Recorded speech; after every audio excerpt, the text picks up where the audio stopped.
இன்றைய தினம் 2025 ஆண்டு ஜூன் மாதம் 5ஆம் தேதி நமது தமிழீழ விடுதலைக்காக தன்னுடைய இன்னுயிரை நஞ்சருந்தி முதலிலே இந்த தியாகி பொன் சிவகுமாரன் அவர்களுடைய இந்த நினைவு நாளிலே நாங்கள் யாழ்ப்பாணத்திலே செம்மணியிலே சிந்துப்பாத்தி அரியாலை இந்து மயானத்துக்கு அருகிலே இப்பொழுது ஒரு கவனஈர்ப்பு போராட்டம் வடக்கு கிழக்கு வலிந்து காணாமலாக்கப்பட்ட உறவுகளின் சங்கத்தினரால் முன்னெடுக்கப்பட்டிருந்தது.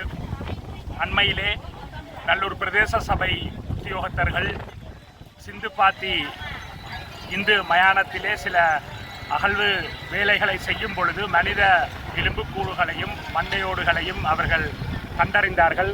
அதனுடைய தொடர்ச்சியாக நீதிமன்றத்தினுடைய கவனத்துக்கு இந்த விடயம் கொண்டுவரப்பட்டு நீதிமன்ற கட்டளையின் பிரகாரம் இப்பொழுது அந்த அகழ்வு பணிகள் தொடர்ச்சியாக நடைபெற்று வருகின்றன. 13க்கும் மேற்பட்ட மண்டையோடுகளும் மனித எலும்புகளும் தோண்ட வந்து கொண்டே இருக்கின்றன. இன்றும் இப்பொழுதும் இங்கே அந்த அகழ்வு பணிகள் நடைபெற்று கொண்டிருக்கின்றன.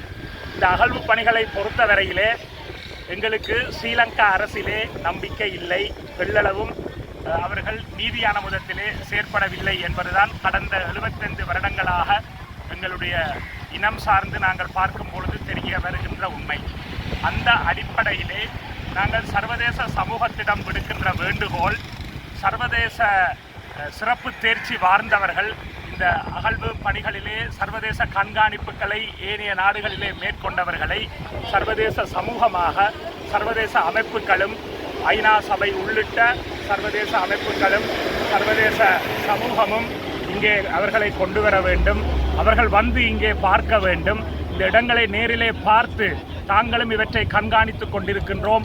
சாட்சியங்களை தேடுகின்ற விடயத்திலே இதையும் மிக முக்கியமான சாட்சியங்களாக இருக்கக்கூடிய சூழ்நிலையிலே இவைகளை அப்படி மண்ணோடு மண்ணாக புதைத்து மறைத்துவிடக்கூடிய ஒரு ஆபத்தான சூழ்நிலை இருக்கக்கூடிய ஒரு சந்தர்ப்பத்திலே சர்வதேச கண்காணிப்பு, சர்வதேச மேற்பார்வை நிச்சயமாக இதற்கு வேண்டும். பாதிக்கப்பட்ட உறவுகள் சார்பிலே அந்த வேண்டுகோளை நாங்கள் விடுத்து நிற்கின்றோம்.